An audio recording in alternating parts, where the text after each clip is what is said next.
Assalamualaikum warahmatullahi wabarakatuh. Baiklah, untuk menyambung materi yang kedua pada saat ini yang berjudul Hukum Islam di Malaysia.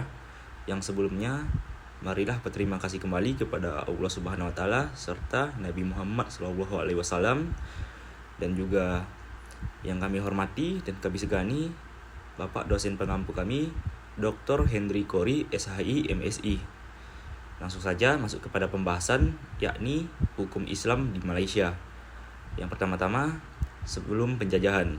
Nah, menurut para ahli sejarah Islam di Malaysia ini sudah sampai pada abad ke-3 Hijriah atau abad ke-10 Masehi. Hal ini berdasarkan penemuan batu nisan di Tanjung Inggris pada tahun 1965.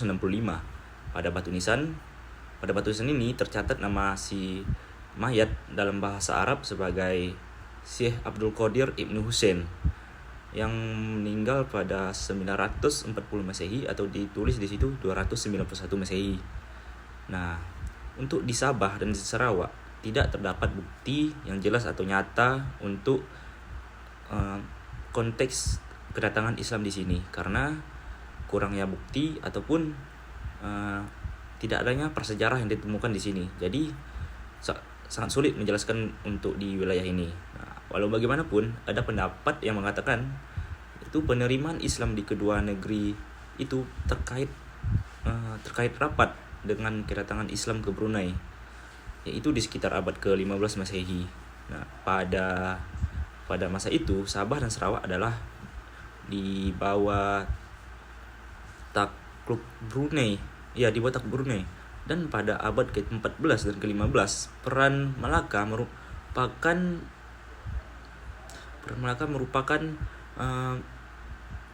peran politik karena adanya sebuah dermaga dan perdagangan besar di sana. Para pedagang Persia atau orang Arab beragama Islam di sana menjadi anutan pemerintah serta rakyat Malaka, maka secara tidak langsung Malaka telah menjadi pusat penyebaran agama Islam di tanah Melayu. Yang berarti hukum pernikahan, pemakaman, dan waris akan dipegang oleh Islam di sana karena banyaknya rakyat yang beragama Muslim yang dibawa oleh para pedagang-pedagang tadi.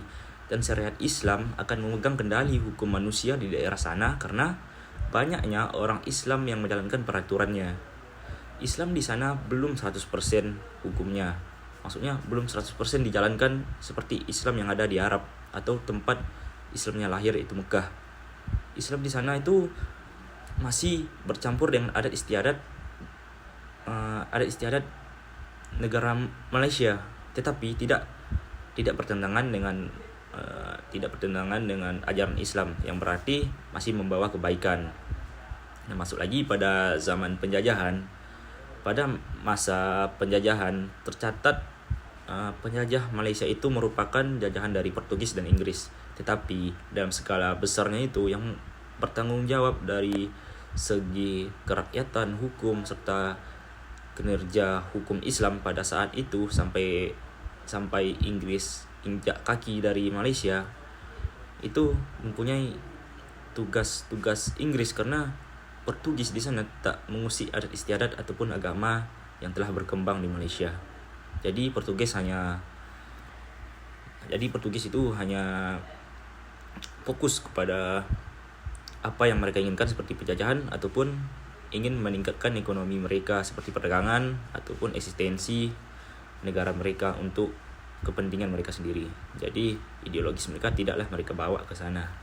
Berbeda dengan Inggris ingin menguasai semuanya, bahkan mereka juga mempunyai tugas untuk menyebarluaskan agama serta menghapus adat istiadat setempat agar agama-agama mereka terlupakan serta mereka masuk pada agama yang dibawa oleh Inggris ini. Pada masa penjajahan Inggris, Malaysia menganut hukum Inggris yang dikenal hukum Straits Statesman. Inggris memperkenalkan hukum Inggris pada rakyat Malaysia. Hukum yang diperkenalkan adalah administrasi hukum keluarga Islam dan hukum pelanggaran agama di negeri-negeri Federasi Melayu yang berada dalam kontrol Inggris ini. Pada fase penjajahan, Inggris, posisi hukum Islam sebagai dasar negara berubah.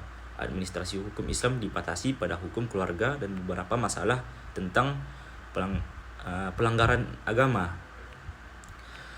Hukum Islam terus dipraktikkan di Malaysia sampai penjajah Inggris memberikan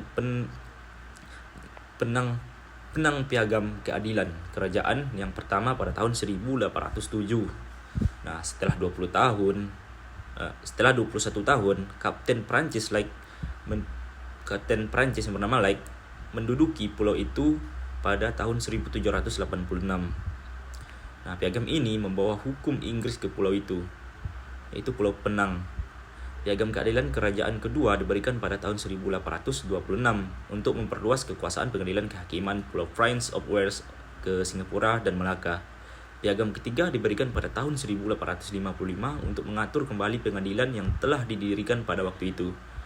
Nah, sebagai perkembangan selanjutnya, pada awal abad ke-20, kodifikasi hukum Islam di Turki dan Mesir diterjemahkan ke dalam bahasa Melayu dan diberlakukan di Johor. Jadi, hukum Islam yang berada di Turki serta Mesir diambil oleh rakyat Malaysia untuk mereka jadikan hukum di tanah Johor.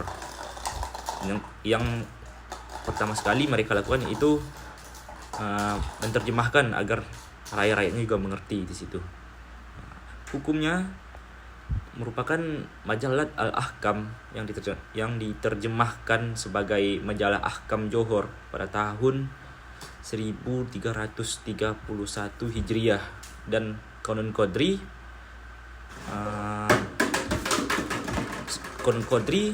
yang diterjemahkan sebagai Ahkam Syariah Johor 20 pada tahun 1949. Dan Johor konstitusinya 1895 juga dipengaruhi oleh hukum Islam di sana. Hukum Islam setelah penjajahan Inggris ini berlangsung, langkah dinamis untuk mengganti sistem common law Inggris dengan undang-undang sepenuhnya Islami.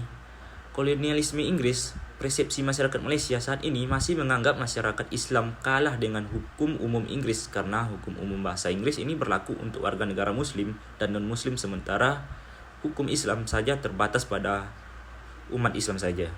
Ucapan ini dibuktikan saat banyaknya rakyat Malaysia yang berbicara Melayu serta dicampur dengan bahasa Inggris. Jadi eksistensi Inggris ini sangat kuat di kalangan Malaysia pada saat itu.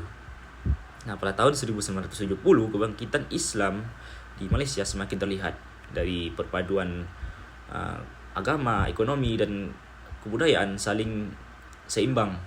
Dan pada masa-masa selanjutnya, dengan dukungan pemerintah yang berkuasa, telah dibentuk Bank Islam, Sistem Asuransi Islam, Universitas Islam Internasional, penyempurnaan administrasi keagamaan Islam, dan pengadilan syariah.